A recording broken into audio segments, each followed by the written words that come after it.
Welcome back to Swindon Station. Okay, so I suppose we better go through a little bit of progress.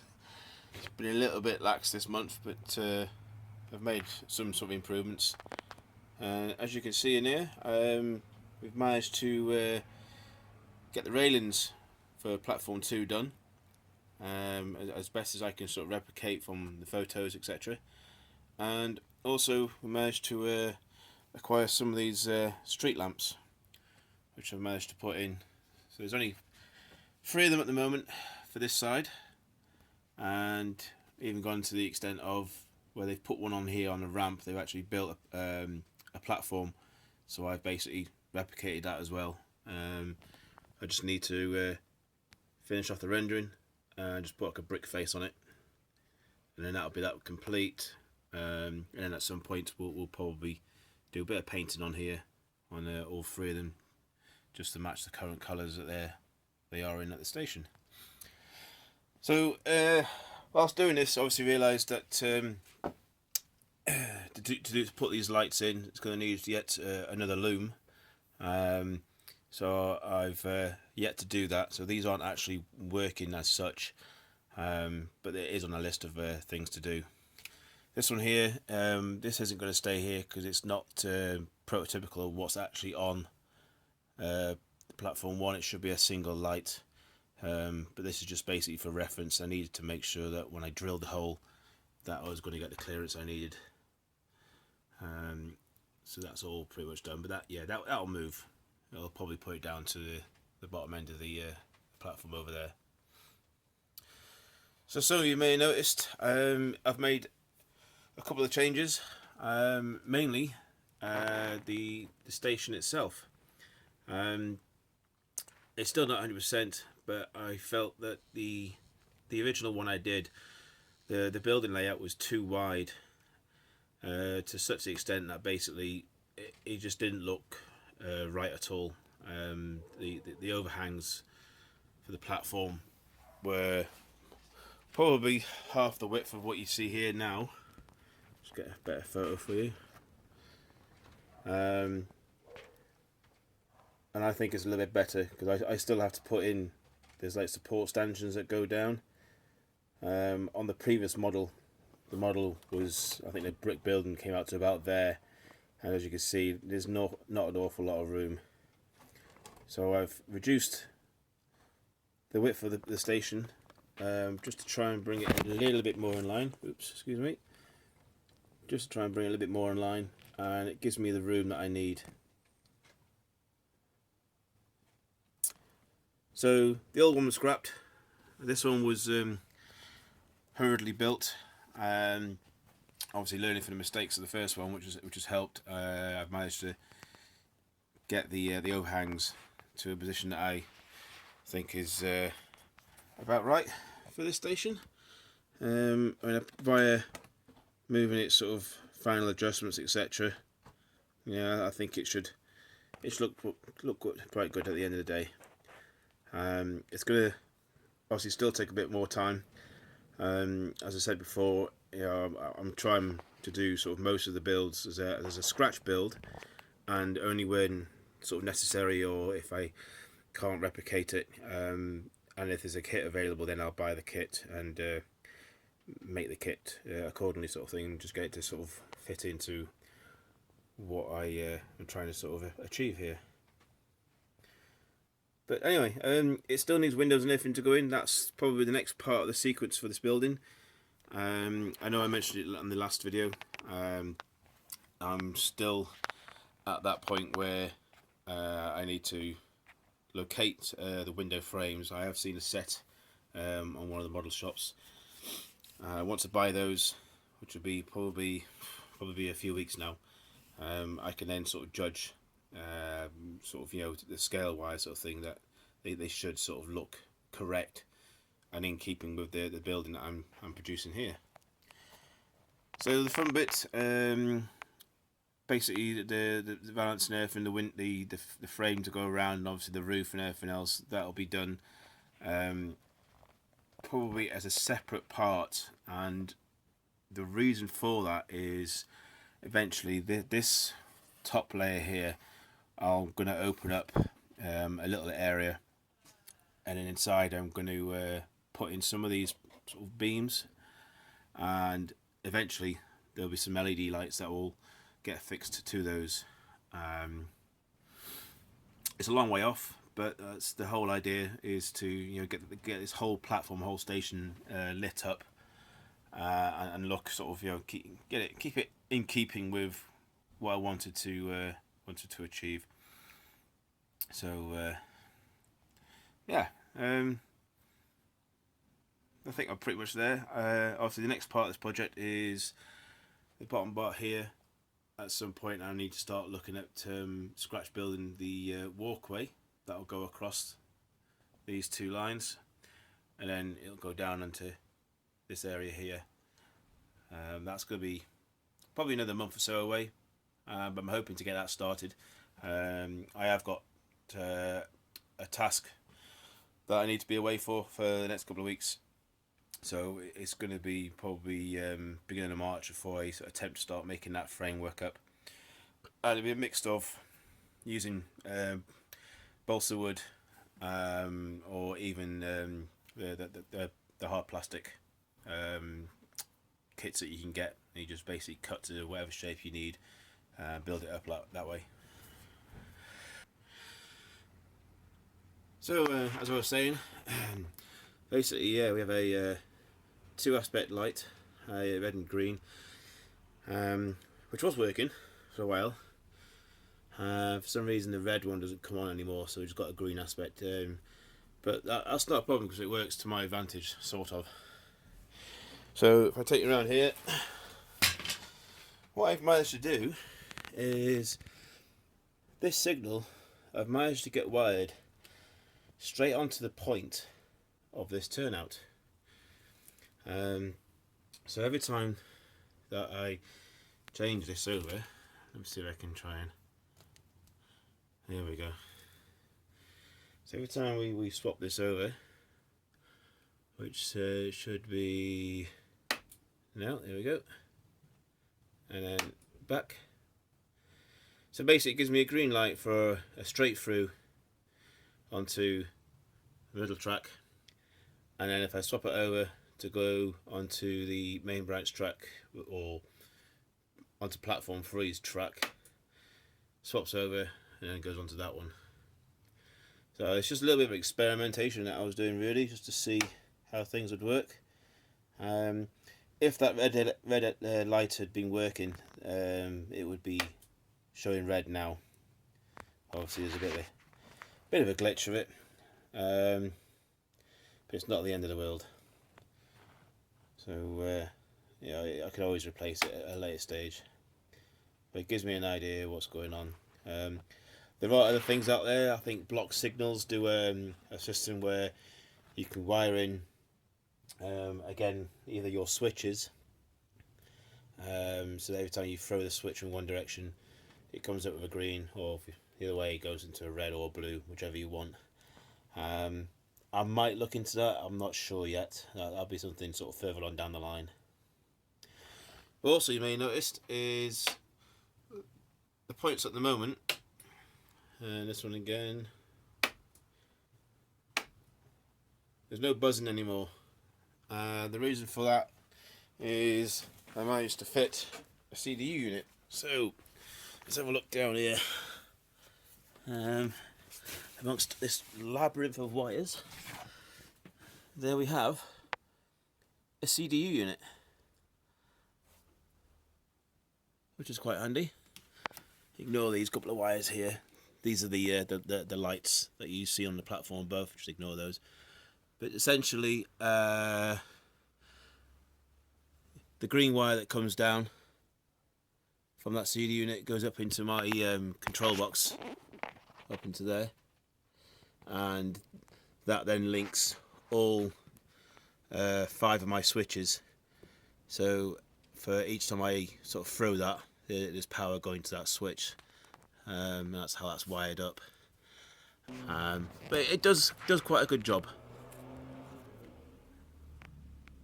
There's only one on it at the moment. The plan is eventually I'll probably have a couple more, because I want to try and separate out the switches for the points, and obviously there's going to be a set of points on the line on the opposite side as well.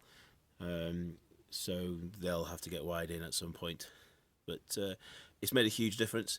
You can get various ones of these. This one doesn't have an LED on it. It should be those two little squares that you see there. There's usually an LED or a couple of wires that come off that. That basically gives you a visual indication that the capacitors are charged, ready for use. I felt I didn't really need to, because it's going to be under the board. I don't particularly need to know, and I don't throw the switches that often to sort of be worried about the lack of capacitor charge. But it's something maybe for the future. So with that, that's basically my switch is all working still using this box, and I've still got that one over there working, which should flick across anytime soon. Here we go, and back again. And yeah, it's coming along. It's been a little bit slower than I thought, but hey, you know, it's all about taking the time and doing things willy-nilly. So I've still got my Class 153, and that's been running around the track for a while now. I still have my DCC Virgin trains that I use for track testing, and they're obviously on this offset or branch, whatever you want to call it really. They basically sit on here. I have actually linked all this up because I felt that obviously if I was going to be doing some testing, I needed to part this up somewhere. So again, that's all linked in. Just basic points on this one. Yeah. And then basically that line will take you across. That line continues down. So from there, continues down. And we've still got the same curve as we had before.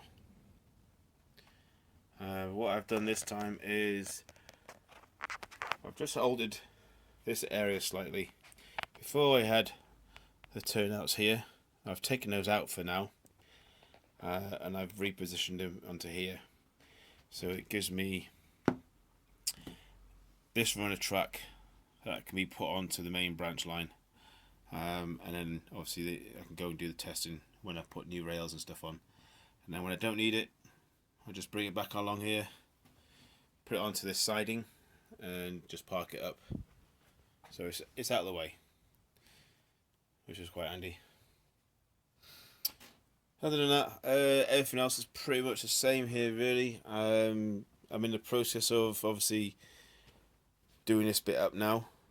I was in two minds whether to do the new electrical side of this or just to leave it as old sidings, and to be perfectly honest, I think for now I probably will just leave it as the old sidings.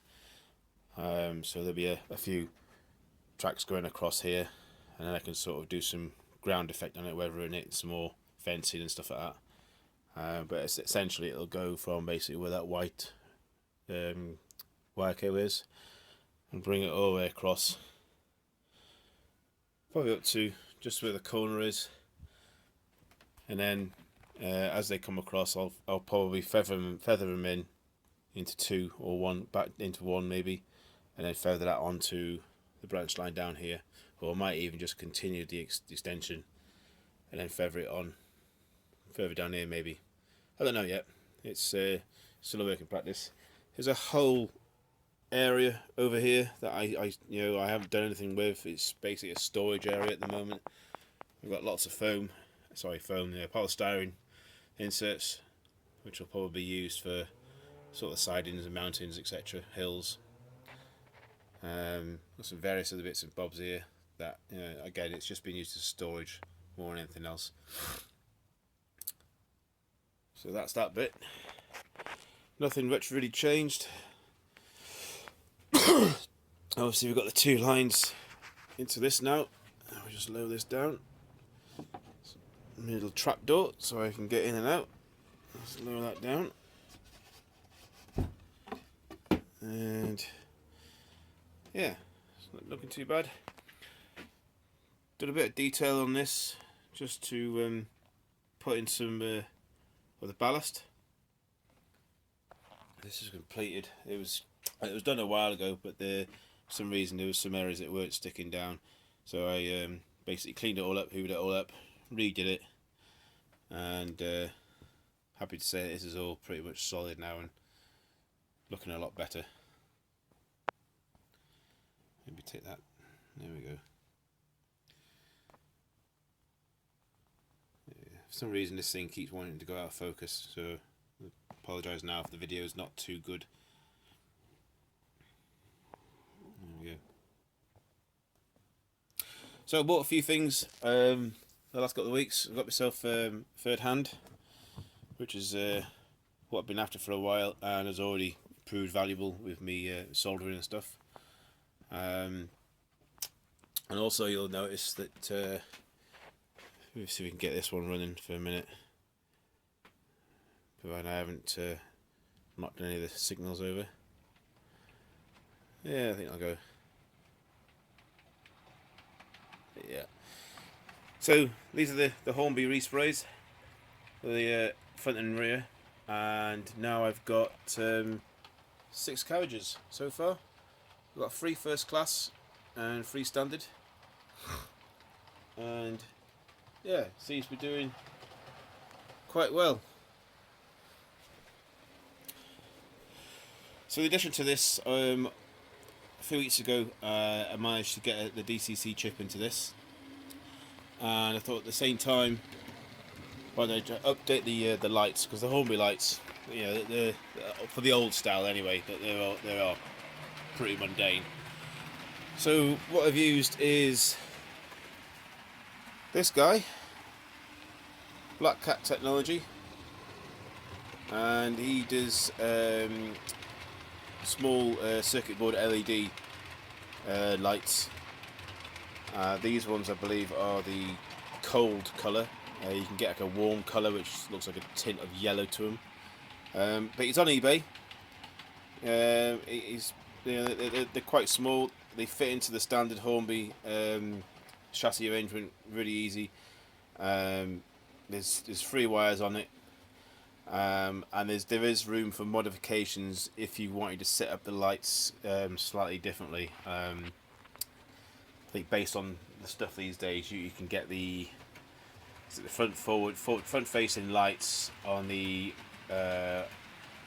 off side. I think there's 2 and there's 1 on the near side. These haven't been updated for that because it involves a little bit of drilling, a little bit of faffing around, and I didn't want to be honest. Just wanted to put a better set of lights in them. But there's my carriages, all looking dandy. Going for the station there. It's quite good.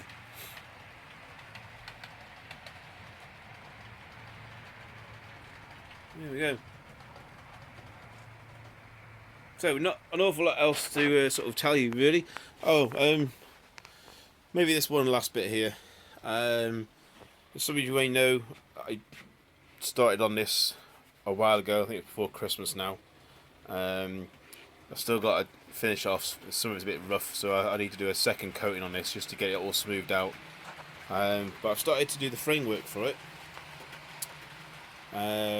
Obviously this building, if you look on Google, it's quite tall. It's got like a concave sort of roof effect on it. I think it's silver or light grey, or probably like a lightish grey in colour.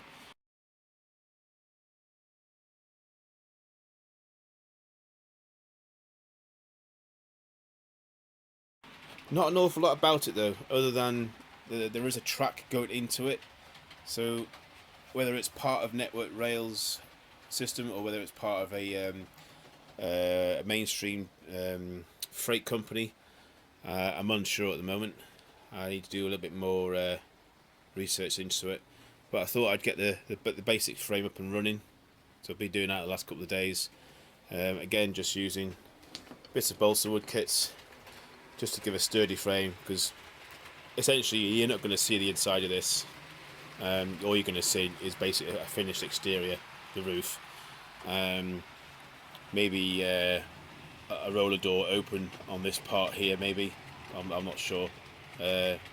Probably leave it open, because obviously you can bring, you know, 1 or 2 locals in here, maybe. I'm not sure. But if anyone could has a hint or a clue as to what this particular building is used for, drop us a comment. That'd be much appreciated, because I've got very little information about this one.